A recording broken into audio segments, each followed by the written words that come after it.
will do. This map shows shipping routes from Deadfire to Rautai. Let's talk to the fleet master. Clear skies, my friend.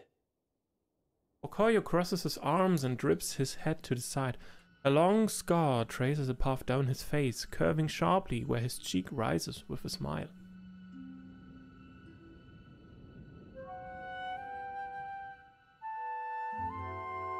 Rautai. Greetings. Maya, I assume you vouch for your new captain? He turns his focus toward Maya and Ishiza. On occasion. Why? Your ship, unmoored from Deadfire politics, is an asset I would grasp with both hands. An arrangement can help us both. You will empty the seas of competition in exchange for profit.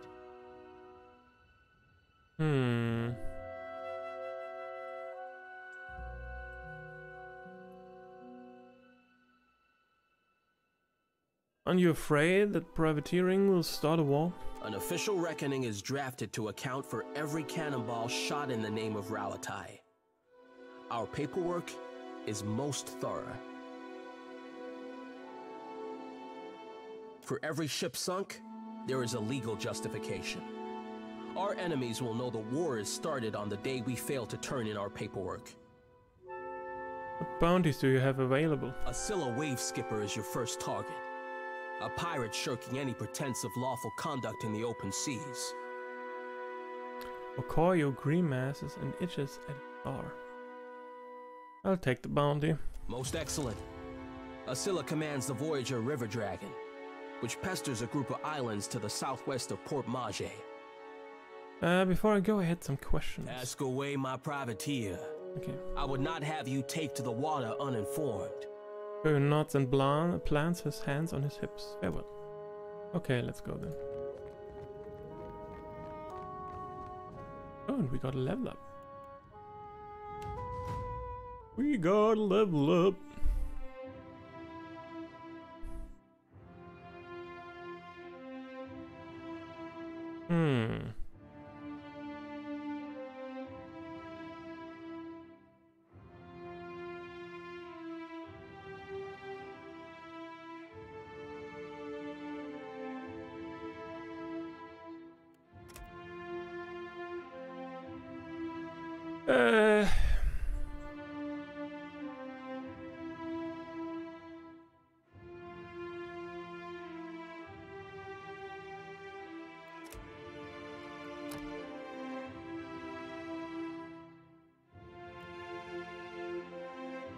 Beric yell. Beric roar. Enemies in the line are now affected and the force can knock those down. Enemies all around the barbarian are now affected. Afterwards, the barbarian receives bonus engagement.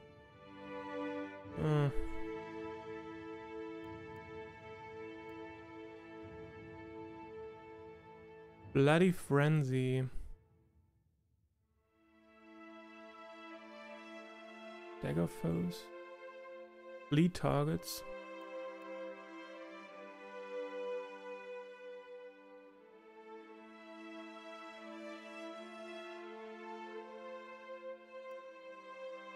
Savage Defiance. The barbarian channels their own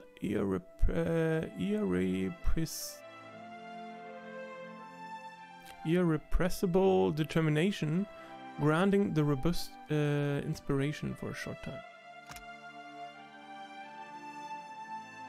Robust. +5 constitution, +2 armor rating. Regenerate health periodically. Not that bad. Unflinching.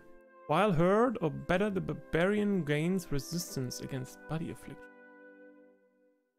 Gain additional defense against disengagement.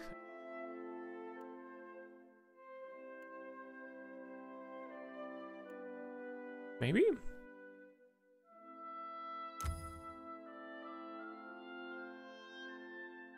We have an extra... Oh, we have an extra power. Okay. I mean... against body afflictions.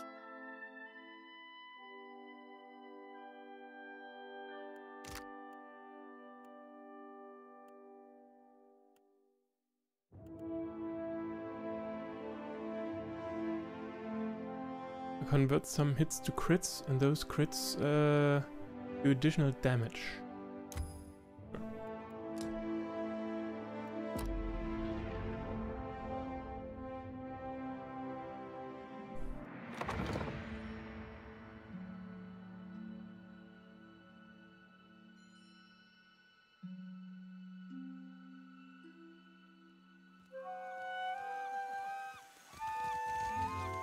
So what happens if you dry out too much?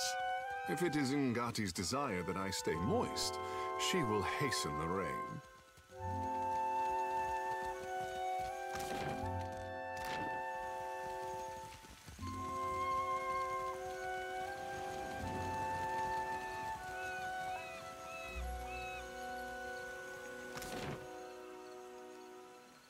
Ah, we can enter the gullet, okay.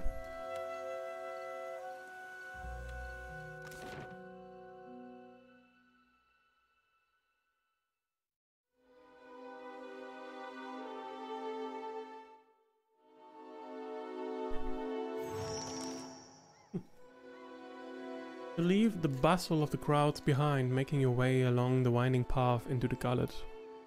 For a time the path ascends the mountain. Even so, the cramped walls and run-down Huana buildings close in around you, obscuring your view. Come to a dark passage cutting through the mountain, just wide enough to accommodate a wagon. The path here descends steadily into the rock face. After a lengthy journey through the dimly lit tunnel, you come to the gates of the gullet. The stench hits you first, a foul mixture of rot, stale air, and bodily odors. You notice a guardsman pushing a cart heaped high with moldering food, which must account for some of the smell. Ahead, the homes of the gullet emerge as a collection of lights amid the darkness. You hear the rush of water below, and a frigid breeze wafts up from the unseen depths like an exhalation. Please, I did nothing. See a man being dragged along a rickety boardwalk toward a rusty cage that swings over the abyss. He strains against the guard's grip. The guard delivers a savage backhand. Enough! Or do you wish to consign her to the old city as well? The warrior casts a meaningful glance at a woman standing a short distance away. Let him go! She screams at the guards, but she doesn't dare approach. The man notices her, his face lightens up with shame. Beer! I'm sorry! Your tongue flops like a dying fish. I tire of its stink. Lower him down! Ishi's crap is harder to get out of leather than... Okay. The guards drag the Roparu into a metal cage and lock him inside. He shouts and rattles the bars as it is lowered over the edge of the platform. Eventually his screams are lost to the depths. May Tangaloa devour your souls, you cold-blooded eels.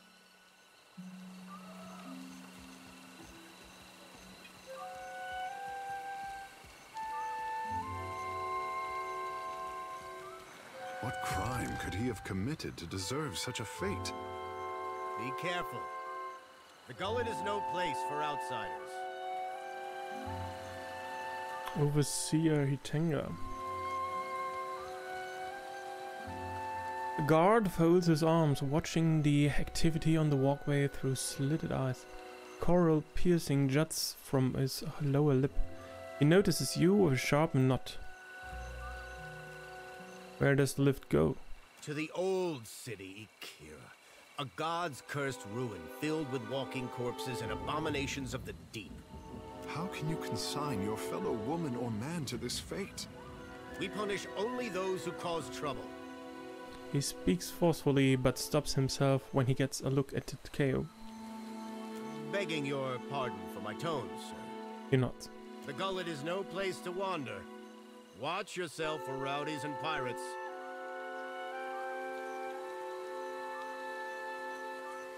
Why was that man sent below? Otaro?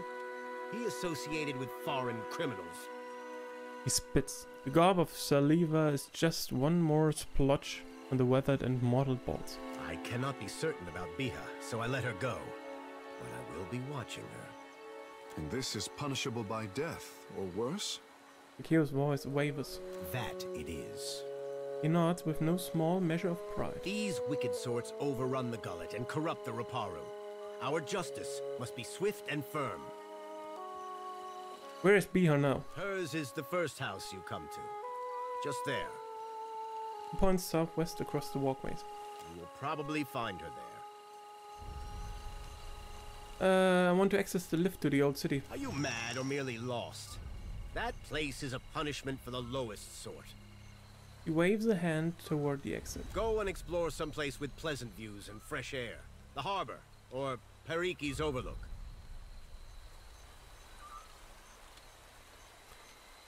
I can look after myself. It's your neck, Akira. He whistles and the guard standing by the lift looks over at him and nods. We will leave the lift down there for half a day. That should be enough time to come back to your senses. After that, you are on your own. The guard will let you pass. Though I urge you to reconsider. Can you tell me about Delva's Row? Akira, it is a cancer in the gullet. A place of criminals and their foul dealings. Folds his arm and raises an eyebrow. And I cannot fathom for what anyone but a criminal would ask of it. He lowers his head and stares down his nose at farewell.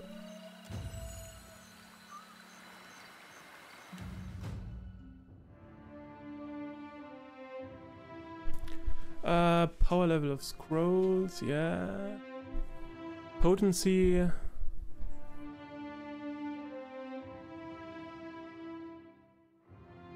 I mean, sure.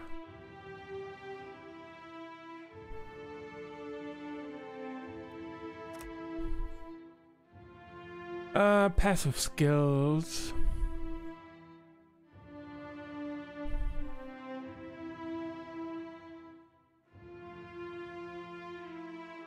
Metaphysics.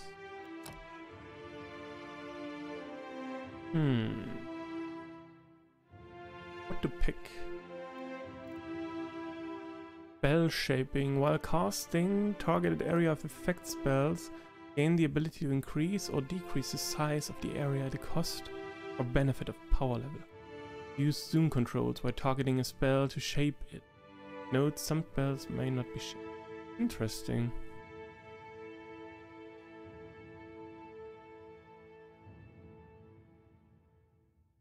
Cost or benefit of power level.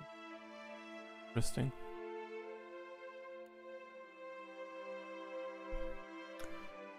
Heart of the Storm. Increased penetration of electricity attack.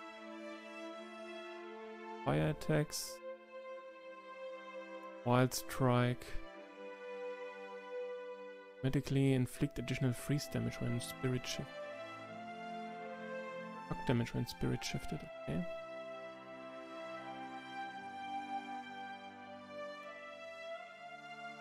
Water attacks. Corrode damage. Burn damage, Spirit of Decay, Acid and Decay effects.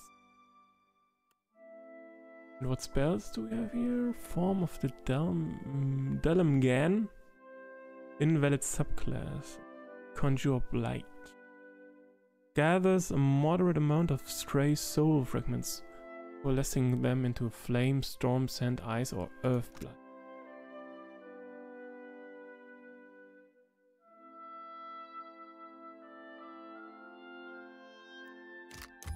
Oh, wait. Whoa. Calling the world more. Summon jagged rocks to stab upward from the ground, dealing pierce damage to targets and knocking them prone. Hailstorm. Calls down a savage storm of sleet and ice chunks, causing crush and freeze damage to any in the area of effect.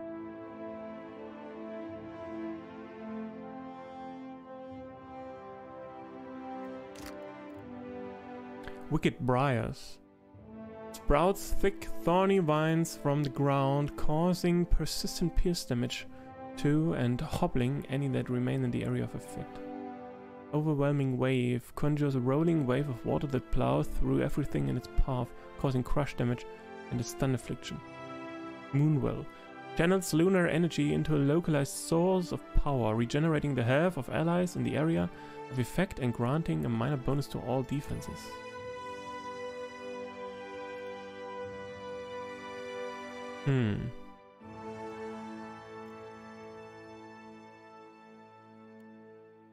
Spreading plague inflicts the target with a virulent and debilitating disease, hobbling and weakening them before spreading to other enemies. Returning Storm brings a powerful storm into being, striking a random single enemy in the area of effect periodically with bolts of lightning that stun and deal shock damage. 3 rounds, okay.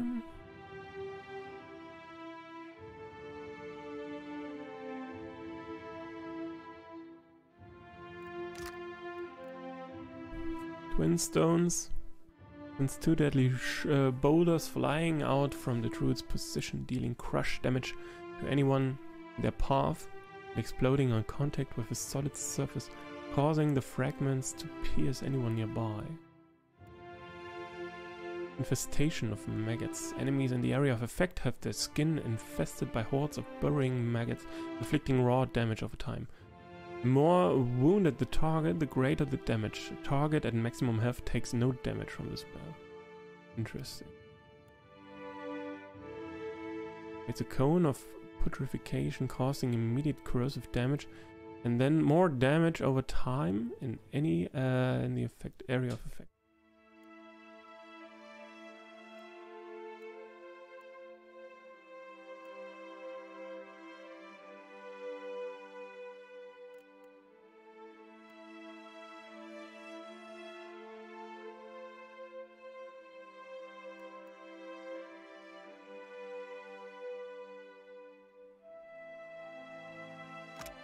I don't know what a blight is.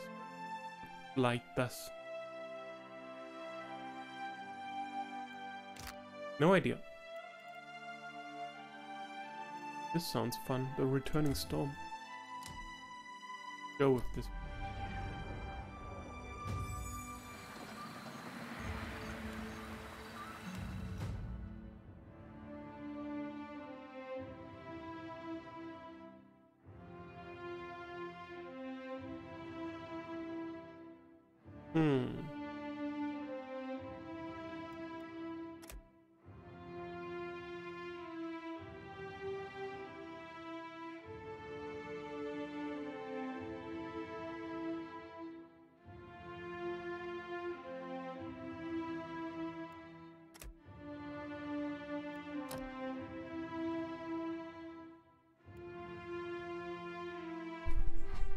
Okay, she has this upscale spell shaping thing as well.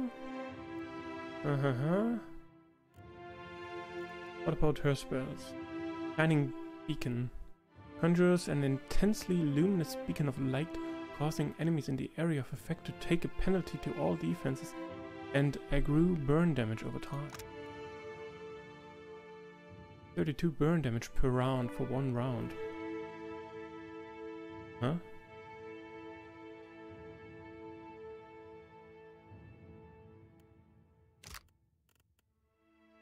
Triumph of the Crusaders imparts to allies the fervor of righteousness in battle, granting them the strong inspiration. When any ally in the area of effect delivers a killing blow, he or she regains health. For how many rounds? Range 10? Range 10? AoE per kill, on kill plus 80 health restored. Friendly AoE. Strong for 10 rounds. Imparts, yeah, okay, wow. Plus 5 to might.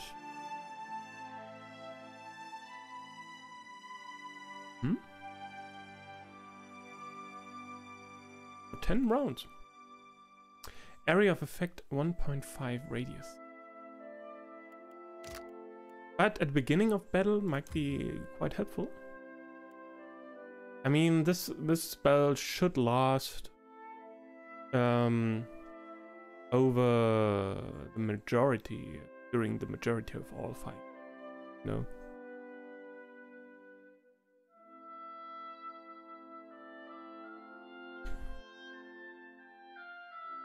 I believe the number of fights that will last longer than 10 rounds will be quite few.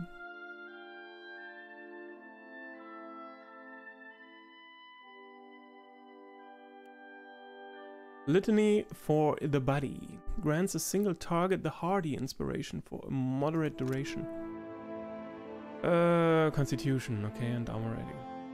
For 10 rounds. A nice buff as well. Devotions for the Faithful. Invokes the benediction of the priest's god, imbuing allies in the area of effect with accuracy and might bonuses, while enemies receive penalties to this. Divine Terror strikes fear into the hearts, the unworthy, frightening all enemies in the area of effect.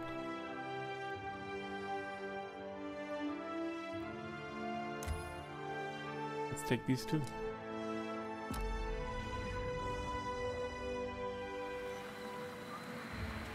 Ooh, sounds like nice buffs to me. Senderi.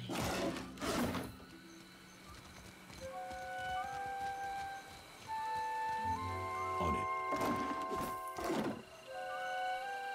Wheel groans with a cage's weight, slick with protective oil.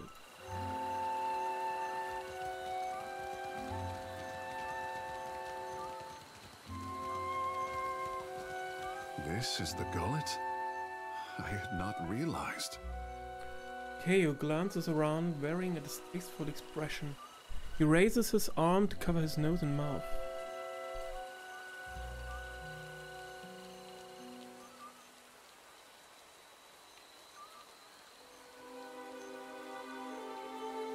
I've seen worse.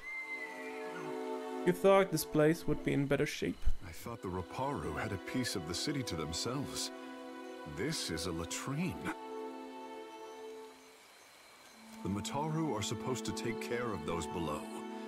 This does not resemble care to me. Let us go on.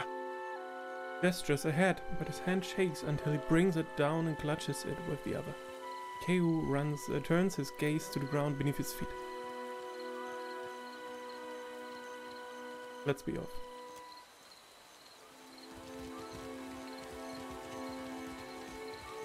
Biha's home.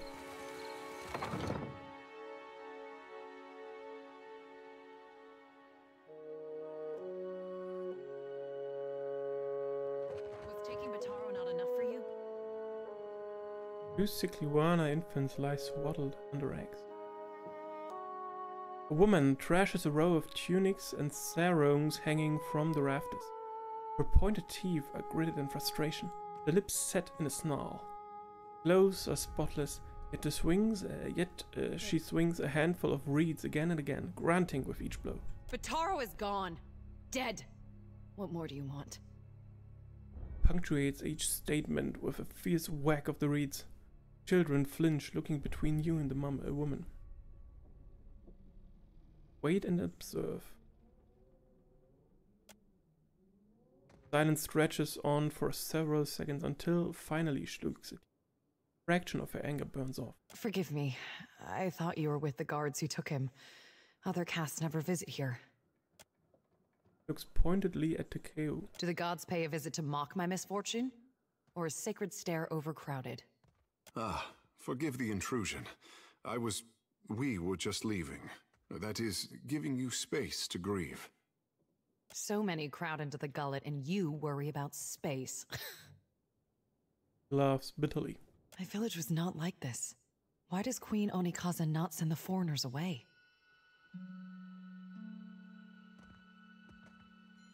Is that Laura Bailey?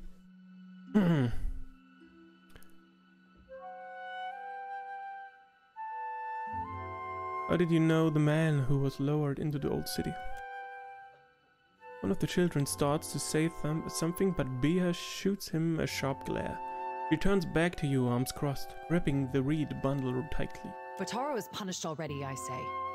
Whatever offense he gave, do not hang it on our necks. He begins swatting at the laundry again, though with a considerably less gusto. I know you're scared, but I'm not here to harm you. We say the only thing that live in these depths are ghost eels. And fish eaten by ghost eels. Which are you? Turns away from you, striking the sarong harder and harder. Keiju flinches at each blow, fascinated even as he shrinks back in discomfort. The traders say they bring riches in their big ships. Fabric pops and snaps beneath her fury. Sweat is flying, spattering the clean sarong. But what reaches the gullet? Only crime and sickness, I say. He pauses to take another couple of swings at the sarong. Listen. The Rowattians promise marvels, strong walls, and plenty for all. He moves on to the next tunic, thrashing it with an even greater fury. Akira, still my back aches from building their fort, and still I live here. And Bataro said we would finally leave. He breaks off her shoulders, heaving as she catches her breath. What happened? Oh, wait. Outsiders cover our islands with walls and gates. Many Huana come to Nekataka, but even here, the outsiders crowd us. In the villages, the chieftains know even the Roparu. Here, even neighbors are strangers. That is Deadfire now. Shakes her head angrily. I only want to be free of this place. That is how the trouble started. I heard a Rowattian captain took up at the tavern. Suduzo, they call her. They say she is a traitor, so I thought maybe she will take passengers. Strange. They usually stay topside. Bataro went and found her in the tavern. Her eyes go hard and dark. Next I see him, the guards are dragging him to the cage. She bares her teeth at the memory.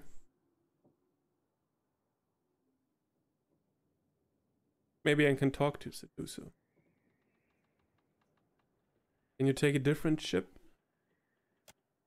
She shakes her head. Many ships leave from Queen's Birth, but the Valiants take slaves. Lowers her voice and glances furtively around. They say the Principe smuggle goods in the caverns below, but I cannot trust such people. But the Rowattians have mighty cannons, and a big homeland they abandoned for ours. Perhaps there is more room for us there.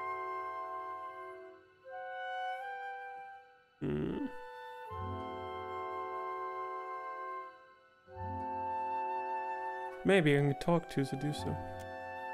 She looks at you with the same critical eye she's been giving her laundry, wringing and tugging the reeds. Everyone knows the Rowattians are made of brass. They listen only to their commanders. But still, maybe it goes different for you.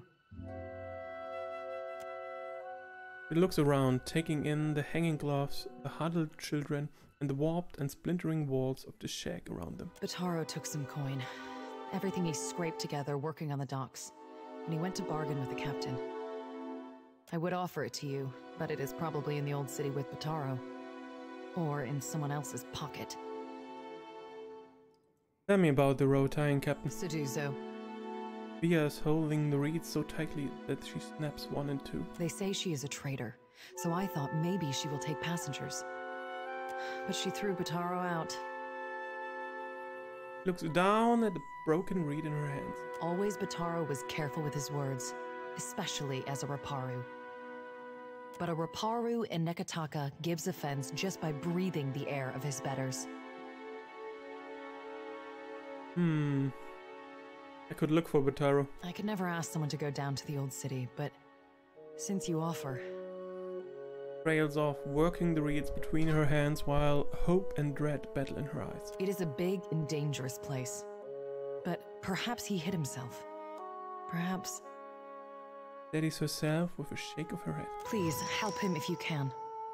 Or bring me news if you cannot.